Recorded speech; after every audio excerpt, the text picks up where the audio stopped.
ఆయన గొంతు వింటే ఒక ధైర్యం.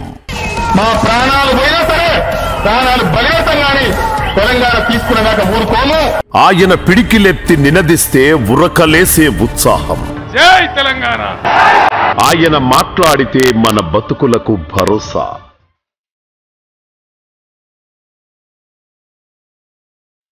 ఆయన రంగంలోకి దిగితే మన జీవితాలు బంగారం.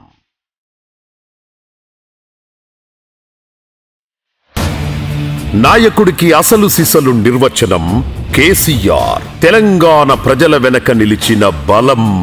రణగర్జన చేసి ఏండ్ల నాటి కల నెరవేర్చిన పోరాట సింహం. కొట్లాడి తెచ్చుకున్న తెలంగాణను బంగారు తునక చేసిన వ్యూహం కేసీఆర్. ఎన్నికలంటే ఎన్నడూ వెనక్కి తగ్గని ధైర్యం. జన బాహుళ్యపు బావుటాయి మరింత పైకి లేచిన శిఖరం కేసీఆర్.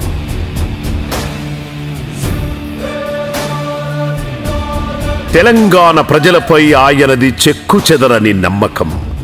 ఆయనకు ఆయనపై అచంచల విశ్వాసం, అంతులేని అభిమానం.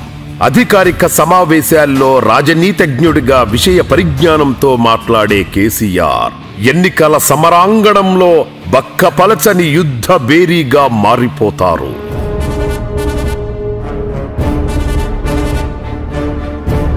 బహిరంగ సభ కేసీఆర్ బహుముఖ ఆయుధం. అందుకే ఒక్కో బహిరంగ సభ ఒక జన సునామీ. ఆ సభల్లో కేసీఆర్ మాటలు ప్రత్యర్థులపై మరఫిరంగులై పేలుతాయి. నేను ఆసుపాసు మంచిగా నేను కేసీఆర్. తెలంగాణలో ఏ ఇంచైనా ఏ మూలైనా నాదే. తెలంగాణలో ప్రతి ఒక్క ఇంచు పచ్చబడితేనే కేసీఆర్ ముఖం తెరివి తెచ్చిన తెలంగాణ. తెలంగాణ రాష్ట్రాన్ని స్వప్నించి సాధించిన కేసీఆర్ 2 పర్యాయాలు ఘన విజయం సాధించి రాష్ట్రాన్ని దేశంలోనే అగ్రగామిగా నిలిపారు. 3వ మలుపులో గెలుపు పిలుపు కోసం మరోసారి రణ నినాదం చెయ్యబోతున్నారు.